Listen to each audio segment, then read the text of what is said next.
Sometimes you see a clip that, looking back, is just absolutely chilling. It's a smiling guy on a national game show, right under the bright lights, and he makes a pretty harsh joke about his wife. But this wasn't just some awkward, cringeworthy TV moment. It was, believe it or not, a dark preview of a brutal crime. A crime that would be solved not with fingerprints or DNA, but by following a digital ghost trail, a killer's own online footprint. So here's the scene. It's Family Feud. The contestant is a guy named Tim Bliefnick. Steve Harvey asks him a pretty straightforward question. What's the biggest mistake you made at your wedding? And without even hesitating, Tim grins and just says, "Saying I do." Now the audience laughs, Steve Harvey gives one of his classic stunned looks, and the show just rolls on. For everyone watching at home, it was just a punchline. But for anyone who actually knew the couple, it was something much, much darker. Because that's where the story takes a horrifying turn. Just a few weeks after that show aired, Tim's estranged wife, Becky Bliefnick, a 41-year-old mom of 3, a nurse, was found dead in her home. And suddenly, that joke isn't funny at all. It sounds more like a threat. So, just like that, what was a weird TV moment becomes a full-blown murder investigation. The small town of Quincy, Illinois was just reeling, trying to square this image of the smiling game show contestant with the possibility that he was a monster. And the first place investigators had to go was the crime scene. And what they found there, or rather, what they didn't find, was crucial. It was Becky's own father who made the terrible discovery. She was on her bathroom floor, shot 14 times. There were clear signs of a break-in and these weird little shreds of plastic. But the killer, it was like a ghost had been there. No DNA, no fingerprints, no murder weapon. The scene was scrubbed clean, which told police this was planned. They had a main suspect right away, but absolutely zero physical evidence to tie him to it. To really understand what happened here, investigators had to start peeling back the layers of Tim Bliefnick's public life. They had to look past the charming guy on TV and see the man that Becky's own family and friends had started to become afraid of. And man, when you look at it, it's like two totally different people. Publicly, this guy was building a brand. He wasn't just on Family Feud. He'd been on American Gladiators, he was doing community theater, making TikToks. He seemed outgoing, athletic, a fun dad. But the private reality, the stuff that came out in the divorce filings, was a complete horror show. Becky had filed for an order of protection. She said he was jealous and controlling. Her friends said he'd constantly make her feel stupid. And in their divorce, he was fighting for a really aggressive 60-40 custody split. This was not a man telling a joke. This was a man in the middle of a war. In that hostility, it wasn't just words. Get this. During the divorce, a judge ordered Tim to give back a 9mm handgun that Becky had given him years ago. But he just didn't. When a police secretary called to follow up, his response, which she later testified to in court, was just dripping with contempt. He said he wasn't going to give the gun to that crazy bitch. After that, the gun was never seen again. So with no physical evidence, the police had to make a big pivot. If the killer was a ghost in the real world, maybe, just maybe, he'd left some echoes in the digital world. The whole case became a hunt for clues buried in Google searches, social media, and cell phone data. And they were doing all this against a ticking clock, which put them under incredible pressure. You see, Tim was arrested and held without bond. In Illinois, that starts a 90-day timer. The prosecution has just 90 days to take the case to trial.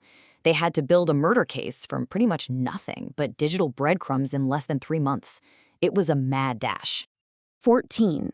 That was the number that just haunted the prosecution. It wasn't just that she was shot 14 times. It was how. The autopsy revealed something truly horrific. Not a single one of the wounds was instantly fatal. Her death was slow and terrifying. This wasn't just a murder. It was an act of pure, calculated rage. And this is where that digital ghost started talking.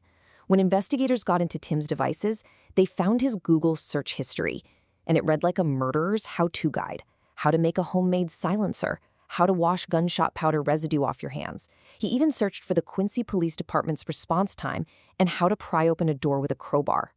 Every single search lined up perfectly with the details from the crime scene. He was literally Googling his own murder plot. The trail didn't stop there either. They found a burner Facebook account. The name? John Smith, of course.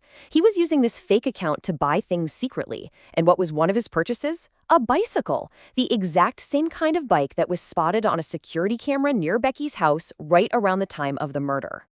So come trial time, the prosecutors, Josh Jones and Laura Keck, they had to be storytellers. They couldn't hold up a smoking gun for the jury because they didn't have one. Their entire job was to take all these little digital clues, all these bites of information, and weave them into a story so tight that there was no room for any other explanation. And their strategy was basically to build a wall of evidence one brick at a time, but for every brick they laid, the defense had an answer. The prosecution would say, hey, the shell casings in his basement match the crime scene. The defense would come back with, yeah, but you don't have the gun. The shredded plastic? It came from an Aldi bag, probably used as a makeshift silencer. Tim had tons of them, but the defense just said everyone has Aldi bags.